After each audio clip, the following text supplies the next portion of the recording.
It's JFO! Hello! I had to start my live over. I'm doing a live on Mercury Retrograde. Welcome. And I had to start it over because my phone was dying. It's so perfectly aligned with the themes. Okay, so my phone is now plugged in while I do this, so there's no interruptions. Welcome to the retrograde. Welcome to the live about the retrograde. I am JFO. I am a spiritual teacher, an astrologer, and a fitness coach here to help you understand your destiny and to help you have a 360-degree high vibe life. Okay, so anything you need, I am here for you. I've got your customized coaching information because I have your birth chart. And even though I can tell you about you, you know about you more than I know about you. I just confirm what you already know when we do a reading together. So if you want to book a reading, find the link in my Instagram bio. If you're on YouTube, find the link below. If you're on Facebook, go to one of those platforms, but I think the link would also be on Facebook too somewhere. I'll put it somewhere or reach out to me. Okay, here we go. Are you ready? So we have, hello, welcome.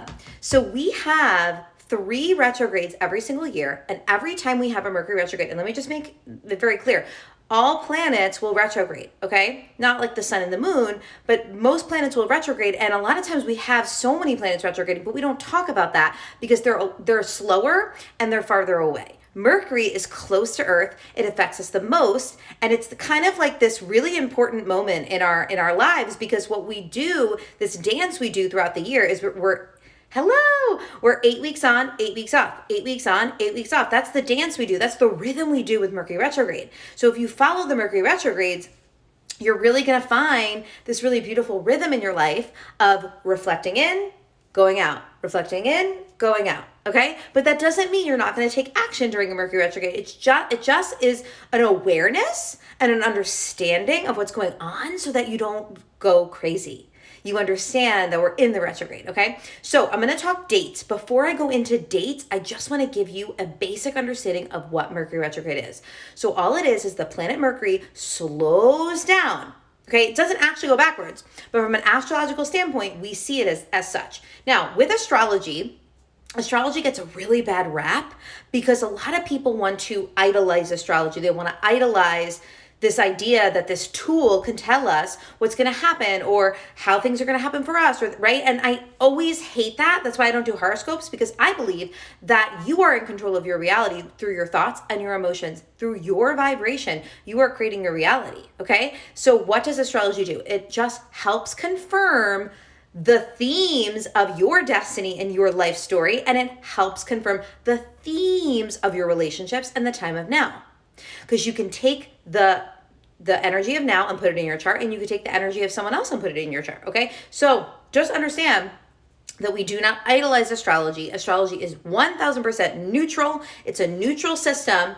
The concept is that we're looking at a picture of the sky the minute you were born, the minute you formed your own identity, and we're looking at that picture of the sky and determining and understanding that this is like a map that you can use to navigate all the crazy things going on in your brain. Because the way that I do astrology is it's 2 sides of your nature. You have your destiny side of your chart and you have your comfort zone side of your chart. It's not, I'm a Virgo and I like long walks on the beach and my moon is this. No, that's all separated astrology that doesn't even make any sense. If it's not in the context of your destiny line, it doesn't make sense, because a story, when you go to see a movie, a character in a story has this thing they want and this thing that's holding them back. And it's this tug of war fight of the hero's journey. That is what we're doing, my friends. So technically, when I tell you about Gemini, Mercury retrograde, it actually means nothing. Yes, it's neutral. I have to remind myself too, because I catch myself thinking thoughts of, oh my God, we're going to go in Mercury retrograde. I got to freak out. No. It's all neutral, okay? And what's beautiful about astrology is it takes a life of its own and a form and a context once we put that information into your chart. So if you want to book a reading with me, find the link on Instagram, YouTube, wherever you're at, or DM me or message me or email me, and we'll do a reading, okay? And we'll find out where this retrograde season is going to be in your chart, and we'll get really, really, really specific, okay? But I'll give you an example with mine. Now, when we're dealing with the retrograde, you need to know the degrees. The degrees are the most important part. For so long, I never understood how astrologers were figuring out the pre-phase or the post-phase. There was this pre-phase and this post-phase that makes the entire retrograde experience 8 weeks. We don't really retrograde for that long. We're really retrograding for about 3 or 4 weeks. But the reason why it's so long is because there's this pre and post phase, okay? And we have these full moons. When the full moons happen, that's when it gets crazy, because it's the full moons meeting with the retrograde where we kind of feel the intensity, okay? So I'm going to break it down really simple. The pre-phase, we're going to use this Mercury retrograde so that you understand it. So the pre-phase of this Mercury retrograde started on the 8th of May, okay? The 8th of May, oh no, I'm lying. Sorry, the 15th of May. That was when Venus went into Gemini. Okay, the 15th of May is when so we've had 1 week of this pre-phase, okay? We have 1 more week of the pre-phase, but next week is big. So we'll talk about that in a second. So we have 1 week of the pre-phase, and the reason why it was May 15th is because Mercury is in Gemini. And let me tell you when Mercury went into Gemini. Let's look at that real quick. So Mercury went into Gemini on the 3rd of May. So May is really like, are you ready? Are you ready for this experience? We're getting ready. May 3rd, it goes into Gemini. May 15th, it goes to 16 degrees Gemini. That's important. So this kicks off the pre-phase, and you're going to see why in a second, okay? Then on the 29th of May, I'll give you the time too, at 5:34 p.m. Central, so 6:34 p.m. Eastern, Mercury retrograde is going to start. It's going to kick off at, it's 24 degrees. Yeah, 24 degrees, okay? So it's going to go from 16 degrees all the way to 24 degrees. And that's when we start going backwards on May 29th. So we're going backwards, right? We're going back to that 16 degrees. The reason why the post phase starts at 16 degrees is because when we go direct on June 22nd, it's going to be at, hold on a second. Yep. 16 degrees, 5 p.m., June 22nd. Okay, so write these dates down. June 22nd is when we're going to go direct. And that's why the pre-phase starts at 16 degrees, because right when we hit 16 degrees, we're going to go back to the 24 degrees. That's the post-phase, because until we get to 25 degrees, we're not officially out. Does this make sense? So if you want to geek out on your own chart, go get your chart. Get a reading with me. But if you don't want to get a reading with me, look at your chart if you have it, or DM me and we'll talk. But basically what you want to look at is, where is 16 to 24 degrees Gemini? Where is that in my chart? And do I have planets in that area? And what's going down for me, right? That's what you want to look at, okay? So, and here's the thing, even if you have like your destiny in 29 degrees Gemini, even though it's not going to hit that, it is still going to be affected, right? So we'll give an example with my chart.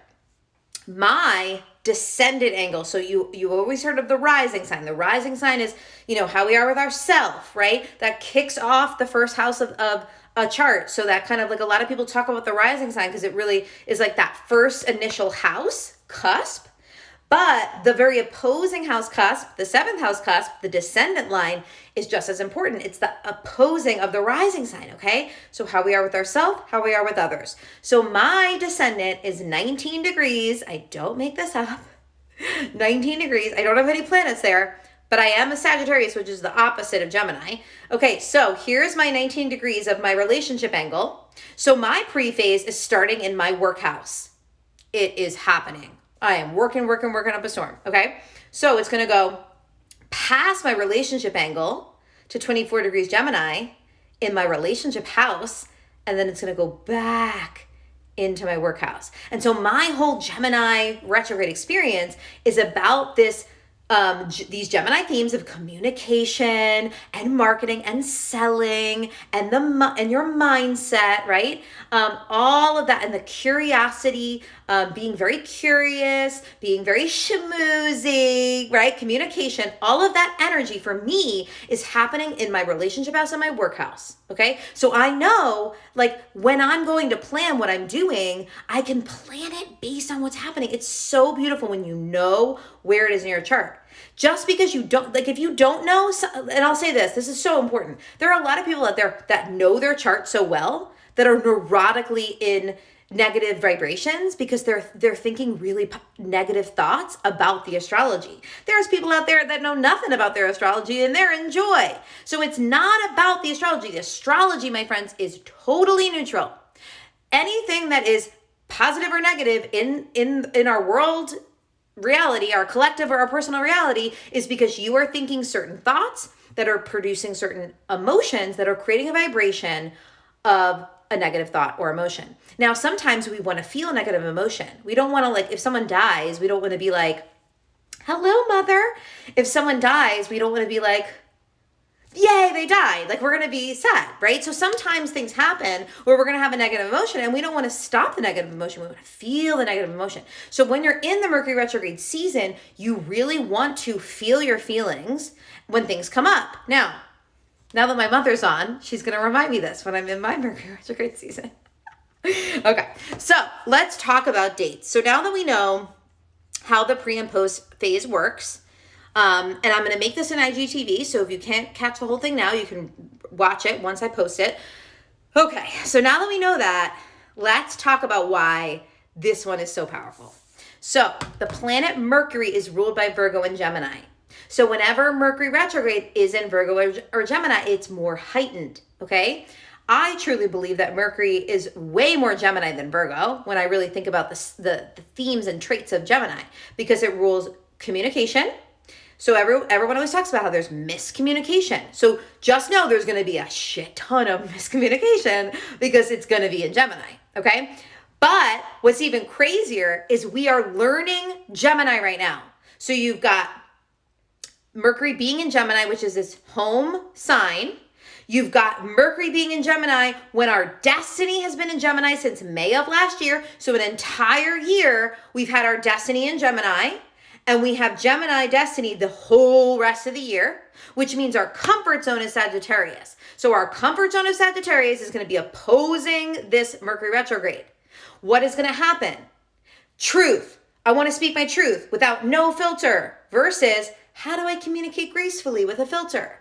Or truth is coming out, truth is being revealed versus this fake journalistic Gemini. Because Gemini rules journalism, it rules marketing, it rules schmoozing, it rules selling, it rules communication. The themes of Gemini are air energy for survival. What is that? Mental perception to survive. That's why it's the marketing sign or the journalism sign or the local neighborhood or A plus, or, ABC 1, 2, 3, right? It's kind of like the survival things we need mentally. Okay, so Geminis want to be the smartest person in the room. They're like, I'm the smartest person in the room. They want to come off schmooze and presented. Okay? Sagittarius, the opposite of that, is like, no to that. They want the truth. They want the story. They want, and they're very, very, very non-filtered, right? They're just going to have no filter and they're just going to be like diarrhea of the mouth.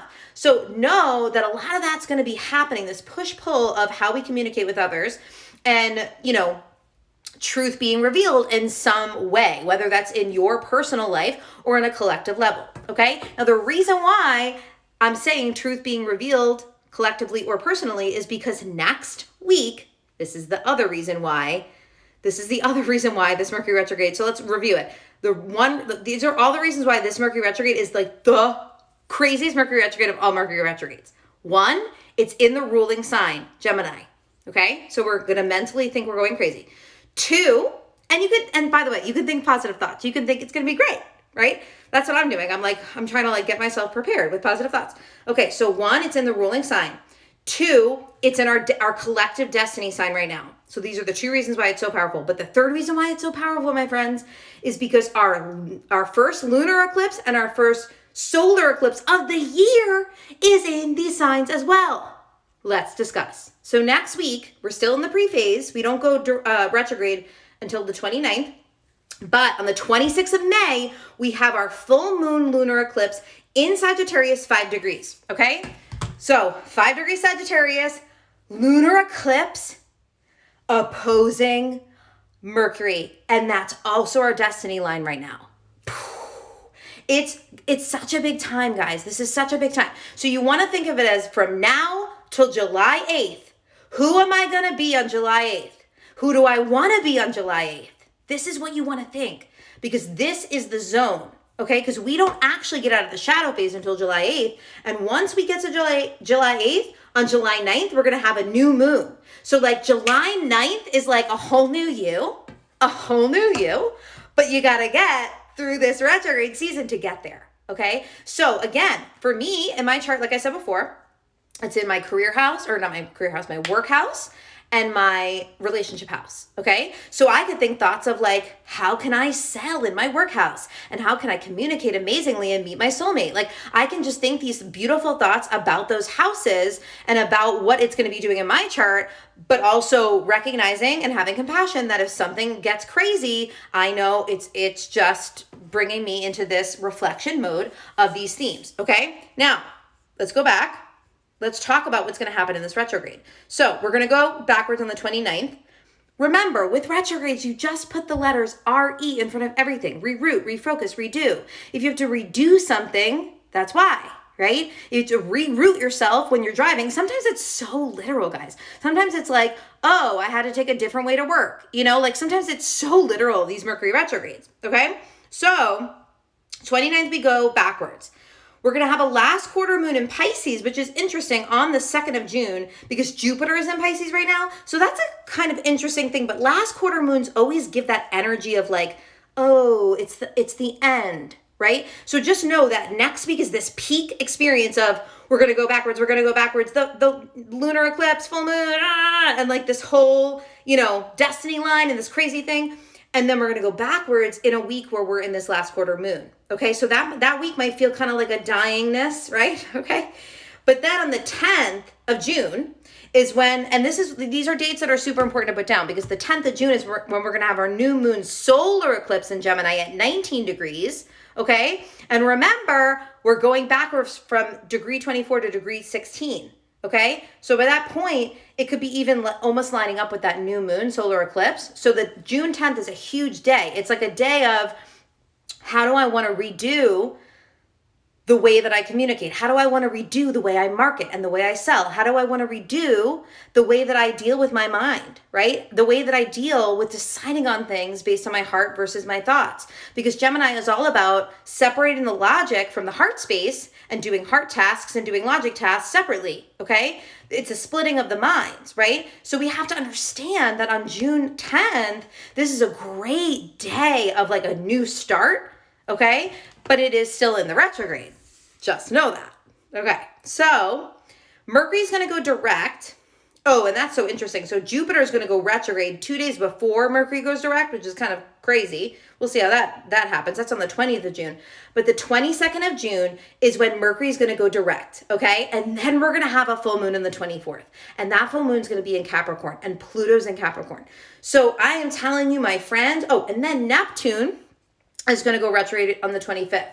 And then we're going to go into that last quarter moon. Like I said, that's kind of like a slow energy. So we're going to get out of the shadow phase on July 8th. And on July 9th, this is the key date, July 9th. That is the day, my friends, that you want to say to yourself, on July 9th, what do I want to just go full force and charge into? What do I want to charge into with just full steam ahead on July 9th? And how do I want to get prepared for July 9th now?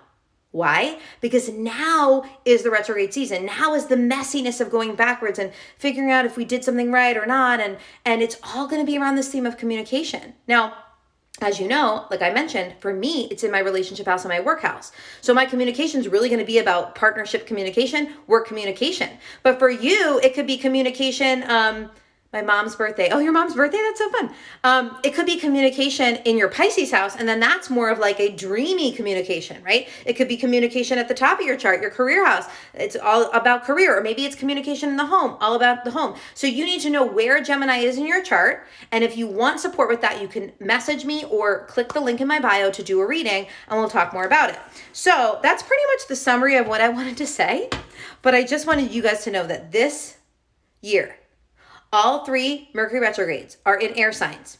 Our destiny is in an air sign, okay? The last Mercury retrograde of the year is going to be in the fall in Libra, which is all about justice and balance and harmony and partnership and relationships. Oh, girl, we will talk. So What you need to do is you need to recognize that this whole year, specifically since May of last year, because that's when Gemini went into our destiny, this whole year has been about perception. How do I want to perceive something?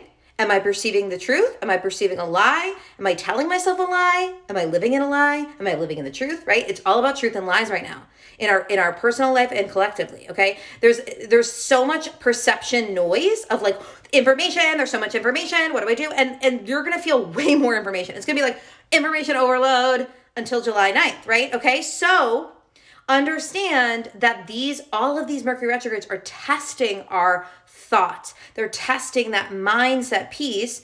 And this one's going to be like no other. Another thing that I was saying on my last live that I had to delete because my phone was dying and Mercury retrograde, whatever, is that the last time I checked, the last time Mercury was in Gemini was in 2015. And I don't think it's ever going to go into that again until 2028. Now it'll go into Mercury, but it just won't go backwards. So this is a huge time. I would love for you guys to start journaling. Start journaling. See, here's the thing. A lot of people want to have like this quick fix when it comes to astrology, or even like anything that any tool we can use, any spiritual tool we can use, like, tarot cards or a pendulum or, going to a psychic or astrology, like all these things, like they're awesome tools, okay? But prayer and meditation will always trump those tools, okay? So when I don't do a horoscopes, first of all, because I don't want to do a blanket horoscope for every Aries, I just think that's stupid. That's just not the way that I do things. I would rather personalize it with your own chart because I think that's the most powerful. Okay, but I believe instead of doing it the reverse way, know the themes, journal the experience, look back on the experience. So for example, I know that when the moon's in Taurus, I usually have a really good day because for whatever reason, Earth moon chilling with my moon, which is also Earth, it just feels good. It's like this cozy day. I don't know why. I've noticed that as I've kind of journaled and reflected. So you want to journal, start journaling now. And it's such a good time to journal. Mercury retrograde is such a good time to go within and most importantly, ask yourself, how am I lying to myself? Where am I lying to myself? Because that's a big theme with Gemini. Gemini is the trickster, and Gemini will trick you and try to sell to you and try to manipulate and market to you. Gemini is also good, right? They want to present the front. They want to, they want to sell, they want to market. So Gemini is also a beautiful communicator, right? Geminis are great at communication. But sometimes that communication can be kind of spin, right? It's not truth. So just understand that right now, we're exposing the truth in our life. That's the comfort zone of Sagittarius and this big, big lunar eclipse next week. We're exposing the truth so that we can communicate our truth in a graceful way, but not get trapped in the lies and the manipulation and all of that, okay? And that goes collectively in our world because another theme of this is information warfare. We are in a psychological information warfare right now in our world, okay? But that's a whole nother live. You can go to my last IGTV and learn more about that. Okay. DM me if you want more information. Thank you for being on the live. Have a great Mercury retrograde, and I will talk to you on July 9th, and we'll see how it went.